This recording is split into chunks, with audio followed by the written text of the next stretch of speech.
నమస్కారం. Win TV news కి స్వాగతం. హెడ్లైన్ చూద్దాం.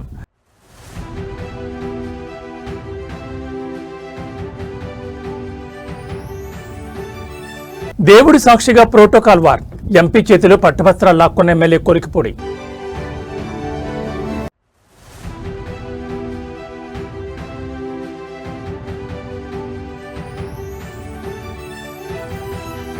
తెలంగాణ హైకోర్టుకు బాంబు బెదిరింపులు. తనిఖీ చేస్తున్న బాంబు స్క్వాడ్.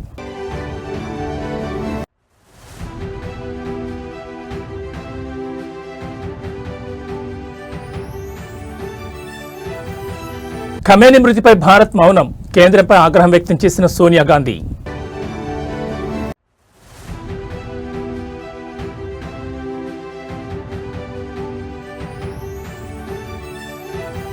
కొనసాగుతున్న ఇరాన్ దాడులు. రియాద్లో యుఎస్ ఎంబసీ టార్గెట్.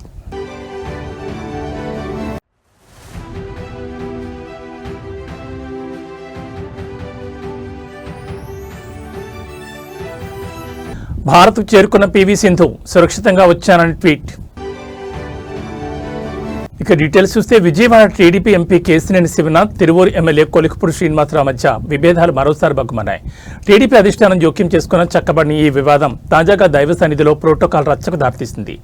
ఎన్టీఆర్ జిల్లా గంపలగూడెం మండలం నెమలి వేణుగోపాలస్వామి ఆలయ బ్రహ్మోత్సవాల్లో ఎంపీ చేతిలో ఉన్న పట్టువస్త్రాలను ఎమ్మెల్యే కొలికపూడి బలవంతంగా లాక్కోవడం హాట్ టాపిక్ అయింది.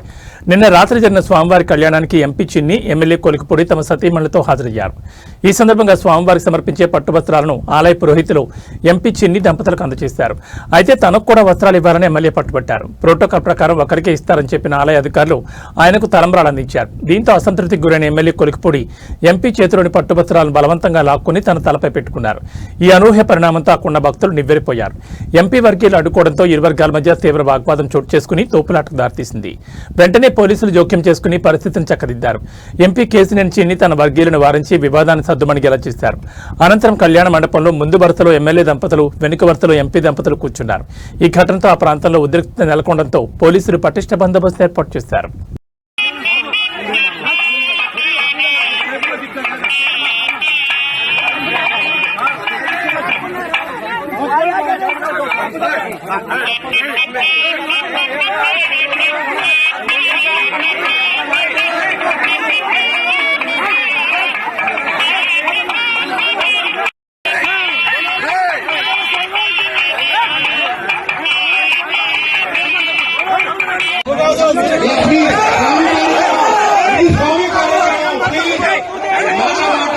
స్వామి కార్యక్రమం మనమంతా ఈరోజు ఈ కళ్యాణం తిరిగించాలని దయచేసి ఎవరు కూడా మాట్లాడుకోవద్దు.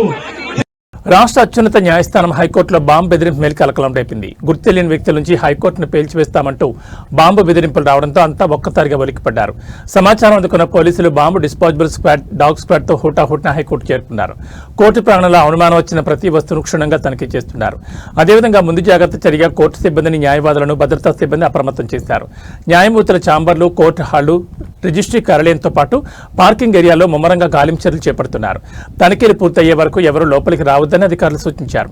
అవాంఛనీయ ఘటనలు చోటు చేసుకోకుండా హైకోర్టు పరిసర ప్రాంతాల్లో భద్రతను మరింత కట్టుదిట్టం చేశారు.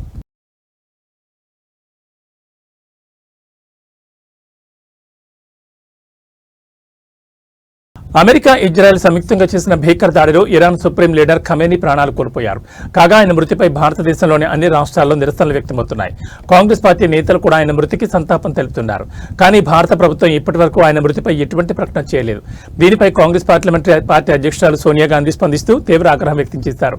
పశ్చిమాసియాలో యుద్ధం ముదురుతున్న వేళ Iran supreme leader Ayatollah Ali Khamenei హత్యపై కేంద్ర ప్రభుత్వం అనుసరిస్తున్న మౌనాన్ని సోనియా తీవ్రంగా తప్పుపట్టారు. ఇవాళ ది ఇండియన్ ఎక్స్ప్రెస్ లో రాసిన వ్యాసంలో ఆమె మోడీ ప్రభుత్వంపై విరుచుకుపడ్డారు. ఒక సార్వభౌమ దేశాధినేతను లక్ష్యంగా చేసుకుని చేసిన ఈ హత్యపై భారతదేశం మౌనం వహించడం తటస్థ కాదని, అది మన విదేశీ విధానం యొక్క విశ్వసనీయతను దెబ్బతీసే బాధ్యత రాహిత్యమని ఆమె పేర్కొన్నారు. అంతర్జాతీయ నియమాలను తొంగలతోకి సాగుతున్న ఈ దాడులపై పార్లమెంట్ బడ్జెట్ సమావేశాల 2వ విడతలో ప్రభుత్వం సమాధానం చెప్పాలని, దీనిపై బహిరంగ చర్చ జరగాలని ఆమె డిమాండ్ చేశారు. ప్రపంచ దేశాలు ఇరాన్కు అండగా నిలుస్తుంటే భారతదేశం తన నైతిక బలాన్ని కోల్పోవడం ఆందోళనకరమని సోనియా ఆవేదన వ్యక్తం చేశారు.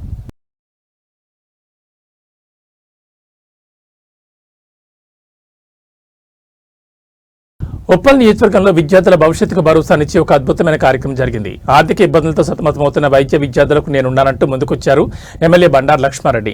బిఎల్ఆర్ చారిటబుల్ ట్రస్ట్ ద్వారా ఆయన చేస్తున్న ఈ విద్యా యజ్ఞంలో నేడు మాజీ మంత్రి హరీష్ రావు పాల్గొన్నారు. 7 ఎంబీబీఎస్ విద్యార్థులకు స్వయంగా చెక్కులను పంపిణీ చేసి వారిని ప్రోత్సహించారు. ఉప్పల్ ఎమ్మెల్యే బండారు లక్ష్మారెడ్డి తన సొంత ట్రస్ట్ ద్వారా విద్యార్థులకు అండగా నిలుస్తున్నారు. తాజాగా జరిగిన కార్యక్రమంలో పాల్గొన్న మాజీ మంత్రి హరీష్ రావు ఎమ్మెల్యే లక్ష్మారెడ్డిపై ప్రశంసల జల్లు కురిపించారు.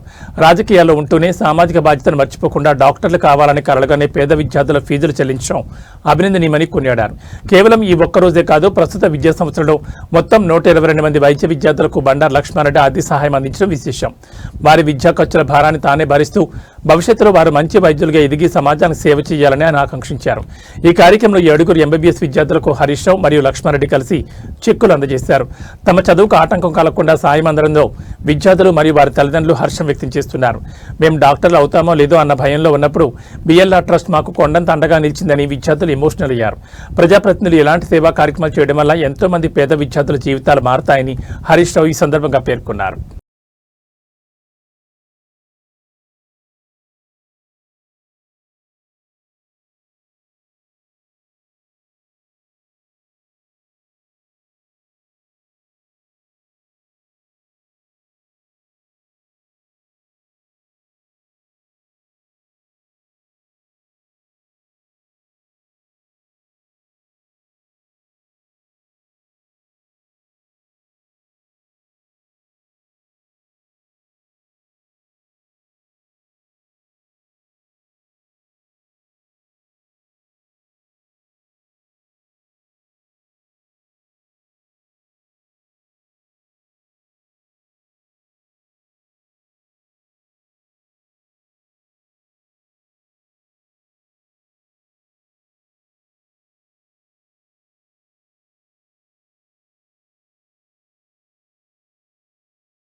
జగిత్యాల రైతు బజార్లో 22వ వార్డు ఇండిపెండెంట్ కౌన్సిలర్ భర్త ఏసీఎస్ రాజు మద్యం మత్తులో హంగామా సృష్టించారు.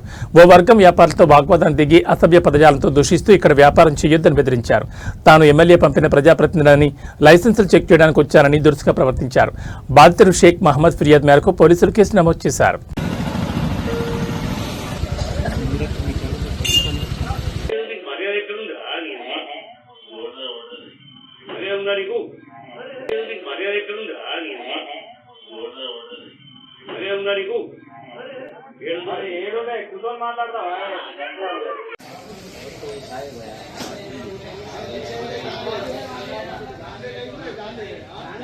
లేదు తరపున ప్రజాప్రతినిధి మీరు ఓకే చెప్పింది అర్థమైంది, కానీ ఇలా మార్కెట్ కమిటీకి ఒక చైర్మన్ ఉన్నారు. వచ్చినాక వాళ్ళు మాట్లాడుతున్నారు. ఇది మీకు సంబంధించిన విషయం మాట్లాడతారు సార్, మీకు సంబంధం లేని విషయం సార్.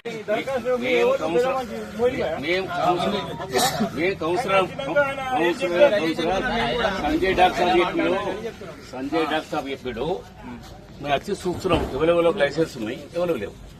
లైసెన్స్ లేకపోతే అనవైలబుల్ కదా వాళ్ళకు.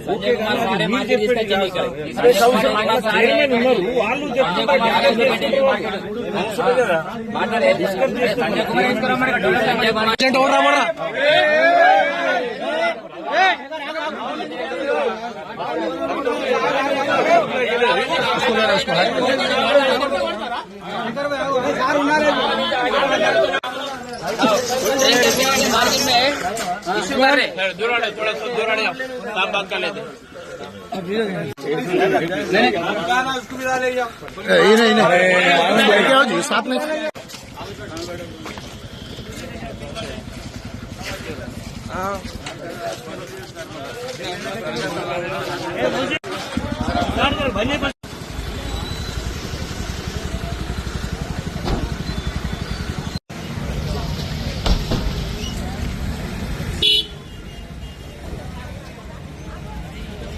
కూరల్లో ఉండాల్సిన టమాటా నేడు రోడ్డు పాలైంది. ఊహించని విధంగా దిగుబడి పెరగడంతో మార్కెట్లో ధరలు భారీగా పతనమయ్యాయి. దీంతో పెట్టుబడి కూడా రాక దిక్కుతోచిన స్థితిలో ఉన్న రైతులు తమ ఆగ్రహాన్ని, ఆవేదనను రోడ్డుపైనే ప్రదర్శించారు. నగర శివార్లోని కందుకూరు సమీపంలో గల శ్రీశైలం రహదారిపై రైతులు భారీగా టమాటాలను కుప్పలుగా పారబోసి నిరసన వ్యక్తం చేశారు. ప్రస్తుతం మార్కెట్లో 25 కిలోల టమాటా బాక్స్ కేవలం 80 నుంచి 100 రూపాయల వరకు మాత్రమే పలుకుతోంది. అంటే కిలో ధర కేవలం 4కు పడిపోవడం గమనార్హం. అయితే పంటను కోయడానికి అయ్యే కూలీలు, మార్కెట్కు తీసుకెళ్లే రవాణా ఖర్చులు కూడా ఈ ధరతో రావడం లేదు. 6 కాలం కష్టపడి పండించిన పంటను ఇలా రోడ్డుపై పారబోస్తున్నామంటూ రైతులు కన్నీరు మున్నీరయ్యారు. ప్రభుత్వం తక్షణమే స్పందించి గిట్టుబాటు ధర కల్పించాలని లేదా తమను ఆదుకోవాలని వారు డిమాండ్ చేస్తున్నారు.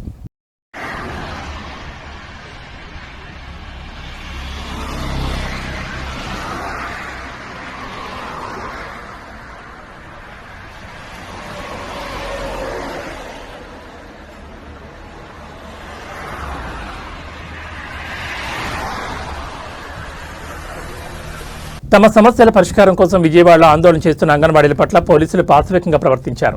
మంగళవారం తెల్లవారుజామున పోలీసులు పెద్ద ఎత్తున శిబిరంలోకి చొచ్చుకొచ్చి వేలాది మందిని మూకమ్మడిగా అరెస్టులు చేశారు. టెంట్ కూల్చేసి లైట్లు ఆపేసి మహిళలను బలవంతంగా ఈడ్చుకుంటూ బస్సులోకి ఎక్కించారు. నిద్రపోతున్న అంగన్వాడీల మీద పోలీసులు జులుం ప్రదర్శించారు.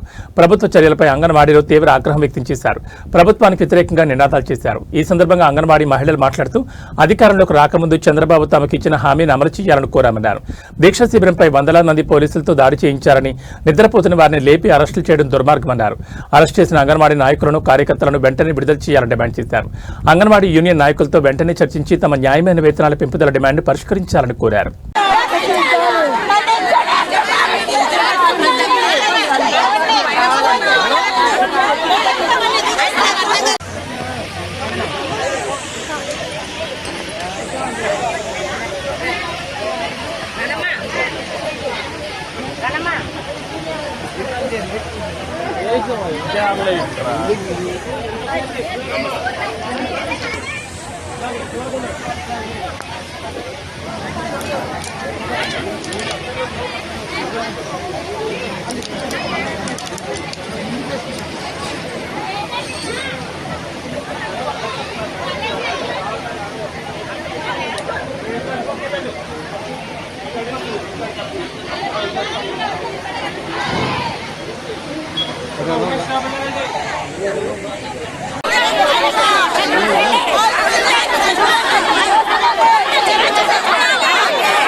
బ్యాడ్మింటన్ స్టార్ పీవీ సింధు క్షేమంగా భారత్కు చేరుకున్నారు. ఈ మేరకు సింధు ఎక్స్ లో పోస్ట్ చేశారు.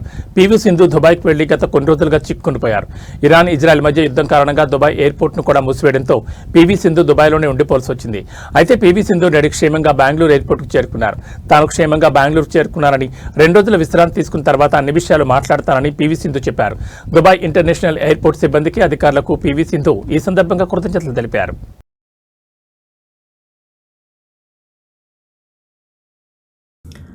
Hi everyone, I wanted to share a quick update and firstly thank you all who have been reaching out and checking on us. And well, I was transiting from Bangalore, where I train and live full time now, to Birmingham in the UK to compete the All England Championships. And once our flight landed in Dubai, events beyond our control began to unfold, and shortly after, the airspace also was shut down. And the last few hours have been extremely tense. We could hear the sounds of interceptions overhead, and a few hours later there was explosion very close to where we were holed up at Dubai airport. My coach was barely about 100 meters away where it happened, and had to quickly move out of the area. Experiencing something like this in such close quarters is truly it truly shakes the very foundation you're built on. And you never expect these things to happen to you or anyone close to you, but sometimes situations are beyond your control, but they do. So I feel incredibly blessed to have such a strong and united team around me, and everyone had stayed calm, supported one another, and shown real strength during a very frightening situation. And currently we are safe now and have been moved to a more secure place. I'm deeply grateful to the Dubai authorities and the staff at Dubai airport also, who's been incredibly and tireless in ensuring everyone's safety. We're also truly grateful to Emirates and the airport staff for being incredibly kind and supportive with so many passengers stranded. Their hands were understandably tied, but they showed genuine empathy and care towards everyone going through this difficult experience. And I would also like to sincerely thank the Indian High Commission in Dubai for their extraordinary support. And when I reached out requesting assistance, the High Commissioner immediately responded and on high super priority notice deployed his team to help us. They have been incredibly supportive, not just to me but to everyone stranded here, ensuring safety, coordination and constant communication during a very difficult time. And anyone currently stuck or needing assistance is encouraged to reach out using the official helpline numbers shared by the High Commission. And of course we are truly blessed to have such a sensitized and incredible team looking out for Indian citizens here. And for now we're trying to get some rest and remain hopeful as the situation continues to unfold. So thank you all for your prayers, messages and concern. Well, it truly means a lot to all of us. And stay safe. Thank you. సంపూర్ణ చంద్రగ్రహణం నేపథ్యంలో యాదగిరిగుట్ట లక్ష్మీనరసింహస్వామి ఆలయాన్ని ఇవాళ ఉదయం అర్చకులు మూసివేశారు. గ్రహణ కాలంలో పాటించాల్సిన శాస్త్రోక్త నిబంధనల ప్రకారం ఆలయ ద్వారాలను తాత్కాలికంగా మూసివేసినట్లుగా ఆలయ అధికారులు వెల్లడించారు. గ్రహణ సమయానికి ముందే స్వామివారికి నిర్వహించే నిత్య పూజలు కైంకర్యాలను ముగించి అర్చకులు గర్భాలయ ద్వారాలను మూసివేశారు. ఇక గ్రహణ కాలం ముగిసే వరకు భక్తులకు స్వామివారి దర్శనంతో పాటు అన్ని రకాల ఆజిత సేవలను రద్దు చేశారు. అన్నప్రసాద వితరణ కూడా నిలిపివేశారు. గ్రహణం వీడిన తర్వాత ఆలయ శుద్ధి, సంప్రోక్షణ వంటి కార్యక్రమాలు నిర్వహించనున్నారు. అనంతరం రేపు ఉదయం స్వామివారికి విశేష పూజలు నిర్వహించి భక్తులను దర్శనానికి అనుమతించనున్నారు. దూర ప్రాంతాల నుంచి స్వామివారి దర్శనానికి వచ్చే భక్తులు గ్రహణ సమయాలు, ఆలయ వేళలను గమనించి తమ ప్రయాణాలను ప్లాన్ చేసుకోవాలని ఆలయ ఈవో సూచించారు.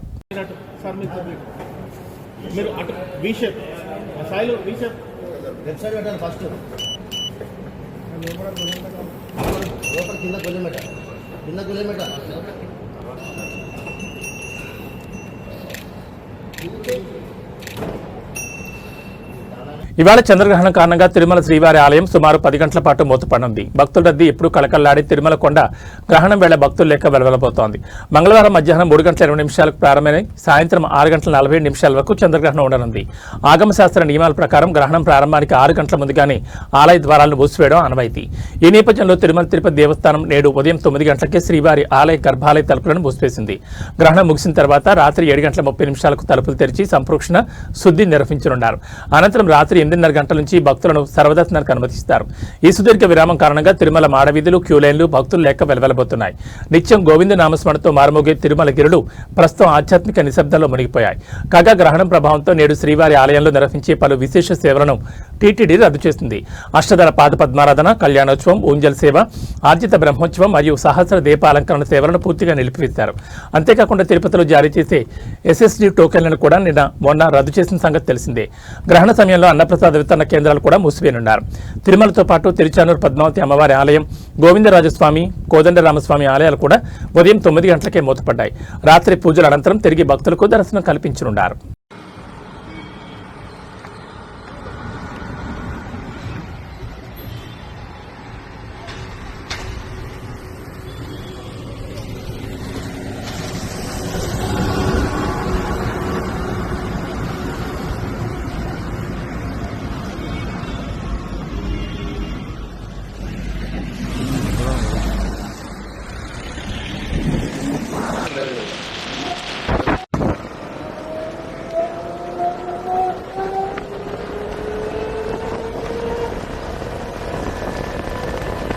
ఇరాన్, అమెరికా మధ్య నెలకొన్న యుద్ధ వాతావరణం కారణంగా పశ్చిమాసియా దేశాల్లో ఆందోళన చెందుతున్న భారతీయులకు కేంద్ర ప్రభుత్వం తీపి కబురు అందించింది.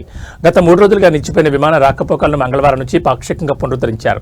జెడ్డా, మస్కట్, అబుదాబి నుంచి ప్రత్యేక విమాన సర్వీసులు ప్రారంభం కావడంతో స్వదేశం కోసం ఎదురు చూస్తున్న ప్రవాసులు కుటుంబాల్లో ఆందోళన తగ్గింది. గల్ఫ్లో చిక్కున్న పౌరులను సురక్షితంగా వెనక్కి రప్పించేందుకు కేంద్ర ప్రభుత్వం యుద్ధ ప్రాతిపదికన చర్యలు చేపట్టింది. ఈ క్రమంలో తెలుగు రాష్ట్రాలైన ఆంధ్రప్రదేశ్, తెలంగాణ ముఖ్యమంత్రులు కేంద్ర విదేశాంగ శాఖతో నిరంతరం సంప్రదింపులు జరుపుతున్నారు. బాధితుల కుటుంబాలకు సమాచారం అందించేందుకు ఢిల్లీలోని ఏపీ, తెలంగాణ భవన్లలో ప్రత్యేక కంట్రోల్ రూమ్లను ఏర్పాటు చేసి సహాయక చర్యలను పర్యవేక్షిస్తున్నారు. ప్రయాణికుల రద్దీని దృష్టిలో ఉంచుకుని ప్రముఖ విమానయాన సంస్థలు ప్రత్యేక సర్వీసులు నడుపుతున్నాయి. ఇండిగో జెడ్డా నుంచి హైదరాబాద్, ముంబై, ఢిల్లీలకు 10 ప్రత్యేక విమానాలను కేటాయించింది. ఎయిర్ ఇండియా ఎక్స్ప్రెస్ మస్కట్ నుంచి కొచ్చి, ఢిల్లీ, ముంబై నగరాలకు సర్వీసులను పునరుద్ధరించింది. Emirates and Etihad Dubai, Abu Dhabi నుంచి పరిమిత సంఖ్యలో విమానాలు నడుపుతున్నాయి. ఇప్పటికే కొన్ని విమానాలు ఢిల్లీ, బెంగళూరు విమానాశ్రయాల్లో సురక్షితంగా ల్యాండ్ అయ్యాయి. ప్రత్యామ్నాయ మార్గాల్లో ప్రయాణించడం వల్ల ప్రయాణ సమయం పెరగడంతో పాటు ఇంధన ఖర్చులు అధికమై టికెట్ ధరలు భారీగా పెరిగాయి. ఈ నేపథ్యంలో ప్రయాణికులు విమానాశ్రయానికి వచ్చే ముందే తమ ఫ్లైట్ స్టేటస్ను చెక్ చేసుకోవాలని పౌర విమానయాన మంత్రిత్వ శాఖ సూచించింది. పశ్చిమాసియాలో ఉద్రిక్తతలు కొనసాగుతూనే ఉన్నాయి. తమ సుప్రీం లీడర్ ఆయతుల్లా అలీ ఖమేనీ మృతికి ప్రతీకారంగా అమెరికా వైమానిక స్థావరాలు, ఇజ్రాయెల్పై ఇరాన్ దాడులకు పాల్పడుతోంది. గల్ఫ్ దేశాల్లోని అమెరికా స్థావరాలు, రాయబార కార్యాలయాలపై దాడులను ముమ్మరం చేసింది. తాజాగా సౌదీ అరేబియా రాజధాని రియాద్లోని అమెరికా ఎంబసీపై డ్రోన్లతో విరుచుకుపడింది. రియాద్లోని అమెరికా ఎంబసీపై 2 డ్రోన్లతో దాడి జరిగిందని సౌదీ రక్షణ మంత్రిత్వ శాఖ ప్రకటించింది. దీంతో ఆ ప్రాంతంలో మంటలు చెలరేగాయి. దట్టమైన పొగాలమ్ముకుంది. దీంతో ఎంబసీ భవనానికి స్వల్పంగా నష్టం వాటిల్లినట్టు తెలుస్తోంది. దాడి సమయంలో కార్యాలయం మొత్తం ఖాళీగా ఉండడంతో ఎవరికీ ఎలాంటి ప్రమాదం వాటిల్లలేదని సమాచారం. ఈ క్రమంలో సౌదీలోని రియాద్, జెడ్డా, దహ్రాన్లో ఉన్న అమెరికన్లు సురక్షిత ప్రాంతాల్లో ఉండాలని అక్కడి అమెరికా రాయబార కార్యాలయం ఓ ప్రకటన విడుదల చేసింది. తాజా దాడుల నేపథ్యంలో అమెరికా అధ్యక్షుడు డొనాల్డ్ ట్రంప్ ఇరాన్కు పరోక్షంగా తీవ్ర హెచ్చరికలు జారీ చేశారు. రియాద్లోని అమెరికా ఎంబసీపై జరిగిన దాడి, సైనికుల హత్యకు ప్రతిస్పందన ఎంత తీవ్రంగా ఉంటుందో వారు త్వరలోనే తెలుసుకుంటారని ట్రంప్ హెచ్చరించారు. కాగా సోమవారం కువైట్లోని అమెరికా ఎంబసీపై కూడా ఇరాన్ దాడికి పాల్పడిన సంగతి తెలిసిందే.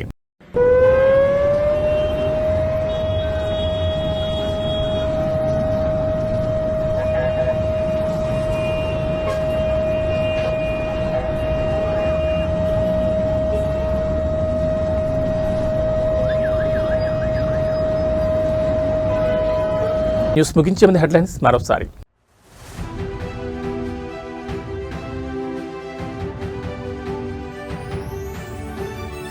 దేవుడి సాక్షిగా ప్రోటోకాల్ వార్, ఎంపీ చేతిలో పట్టువస్త్రాలు లాక్కున్న ఎమ్మెల్యే కొలికిపూడి.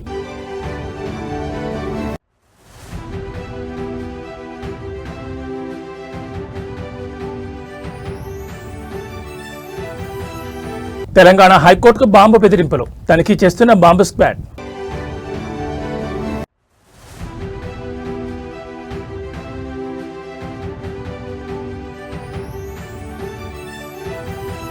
ఖమేనీ మృతిపై భారత్ మౌనం, కేంద్రంపై ఆగ్రహం వ్యక్తం చేసిన సోనియా గాంధీ.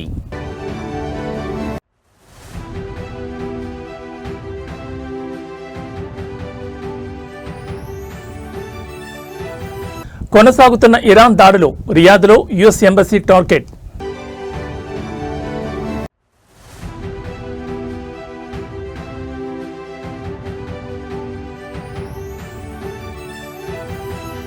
భారత్కు చేరుకున్న పివి సింధు, సురక్షితంగా వచ్చానని ట్వీట్.